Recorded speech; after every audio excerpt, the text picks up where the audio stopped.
दोस्तों, आपने महाभारत देखा होगा तो आपने देखा होगा कि कितने तीर धनुष बाण आदि आपको चलते हुए दिखाई देते होंगे। सैनिक मारे जा रहे हैं, महायोद्धा मरे जा रहे हैं, घोड़े भी घायल हो रहे हैं, रथ टूट रहे हैं। क्या कारण था कि आपने कोई भी घोड़ा जो अर्जुन के, अब भाई अर्जुन ने भी तो कितने महारथी थे उनसे लड़ाई की।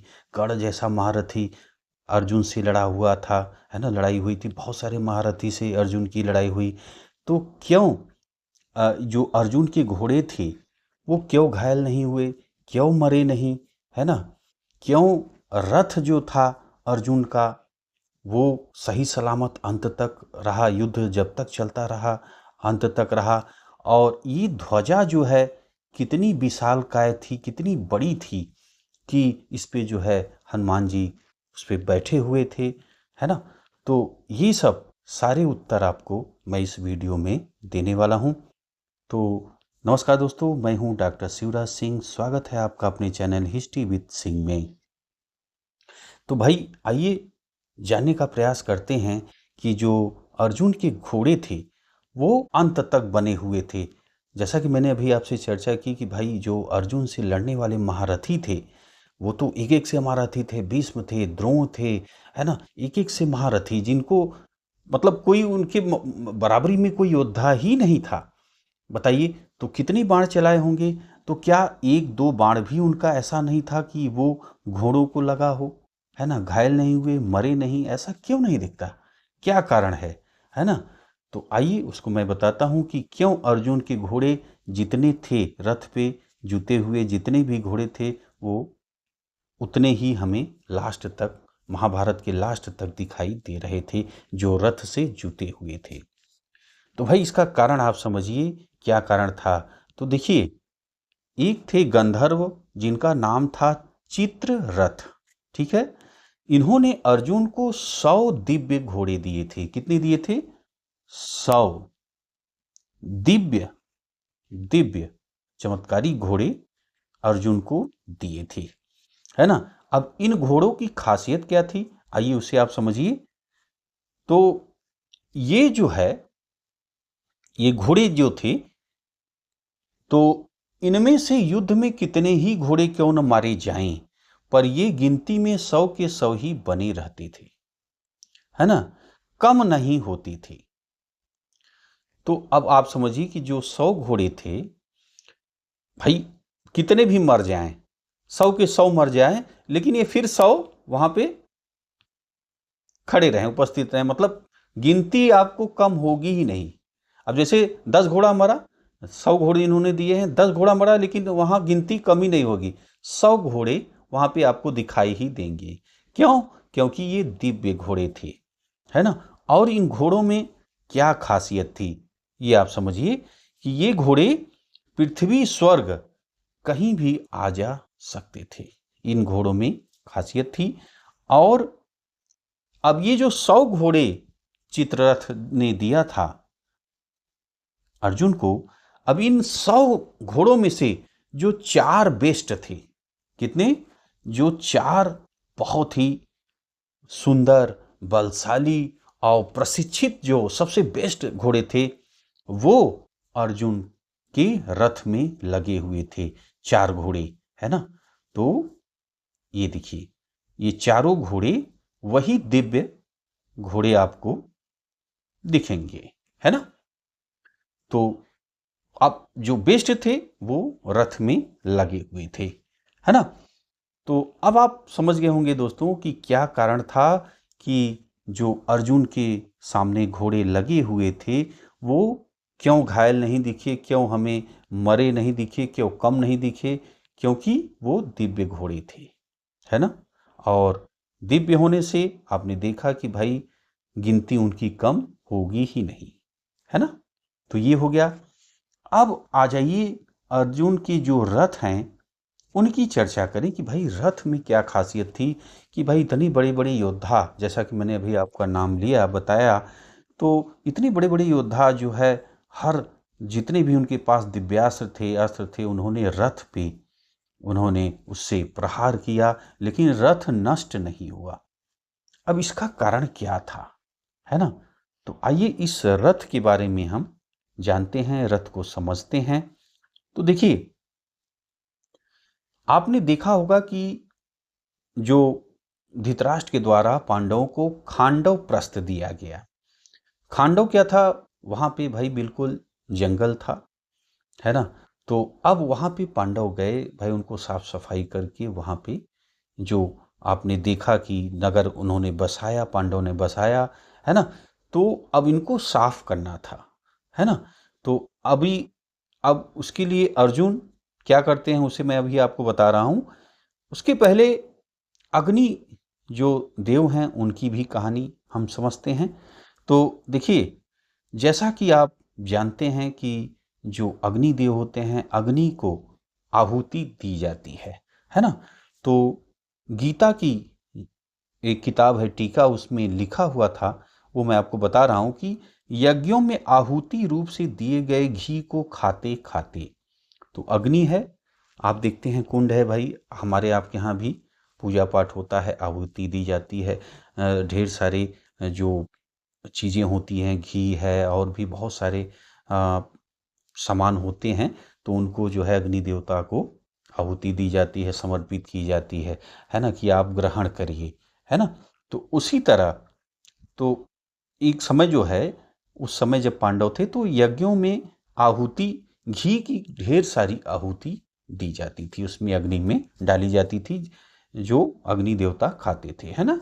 तो वो खाते खाते, घी खाते खाते अग्नि देवता को मतलब कब्ज हो गया भाई, ज्यादा आप घी खाएंगे, हम आप खाएंगे तो क्या होगा, है ना। तो उनको दिक्कत हो गई, कब्ज हो गया।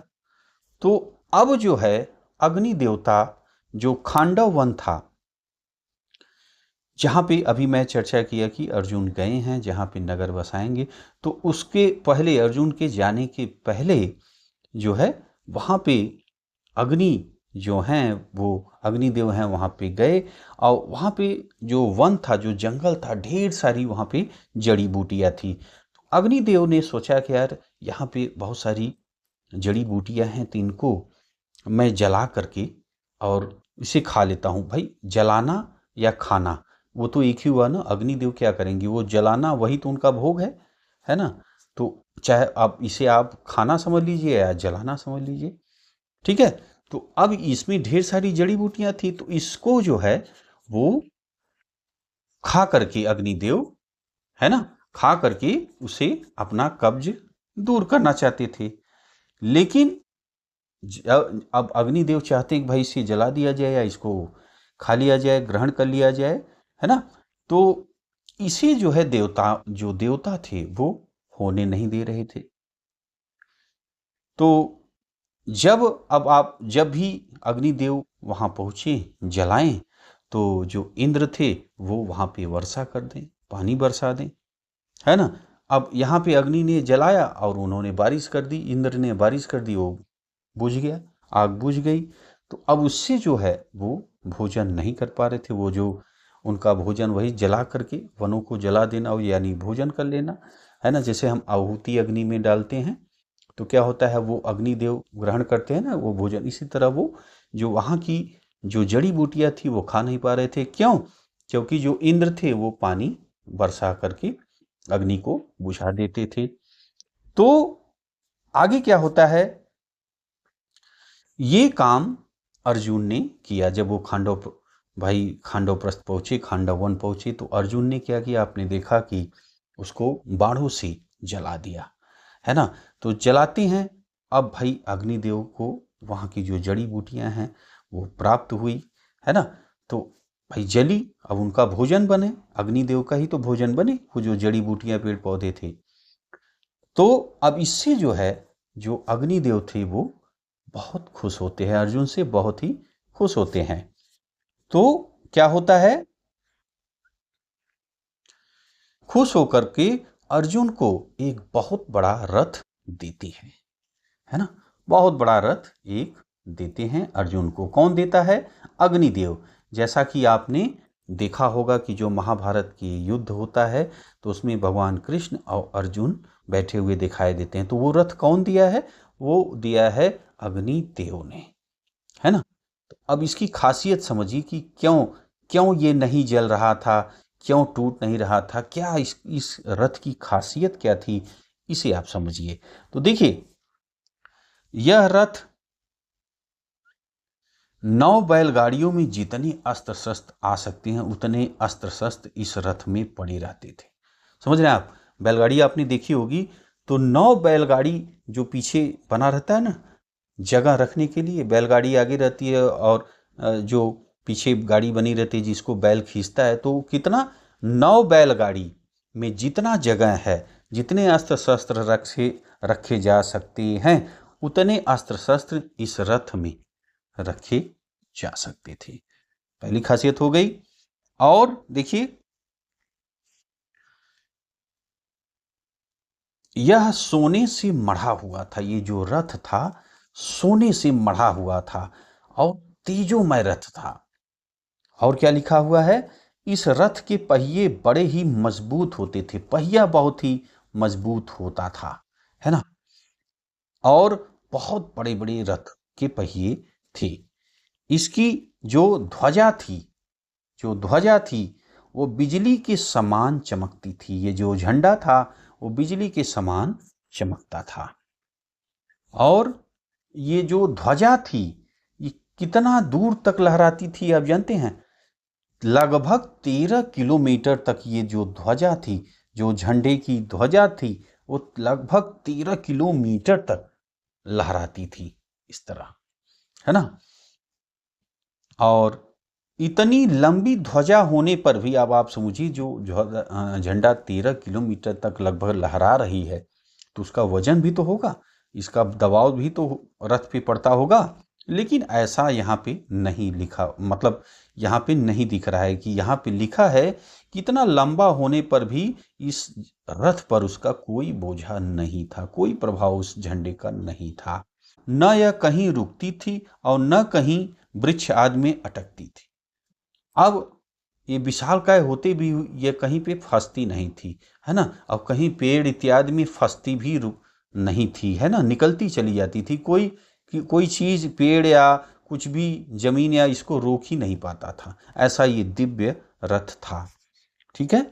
और इस झंडे पे आप जो देख रहे हैं, इस झंडे पे हनुमान जी, है ना, हनुमान जी आकर के बैठे थे। और जो है इस रथ की क्या खासियत थी भाई, इसमें स्वयं इस रथ पे भगवान कृष्ण बैठे हुए थे। और जब भगवान ही इस रथ पे बैठे हैं और उनके प्रिय शिष्य अर्जुन यहाँ पे इस रथ में बैठे हैं, तो इस रथ का जो तेज है, जो ताकत है, वो कई गुना बढ़ गई। इस रथ की खासियत क्यों? क्योंकि यहाँ पे भगवान खुद ही इस रथ पे सवार हैं, भगवान कृष्ण खुद ही इस रथ पे सवार हैं। तो इसलिए ये रथ जो है इतना पावरफुल था, ठीक है। तो कैसा लगा दोस्तों ये वीडियो? इस तरह की वीडियो आपको देखना है तो सब्सक्राइब कर लीजिए। और आपके क्या विचार हैं इस वीडियो पे ज़रूर कमेंट करिएगा, आपके कमेंट का इंतज़ार रहेगा। मिलते हैं आपसे अगले वीडियो में।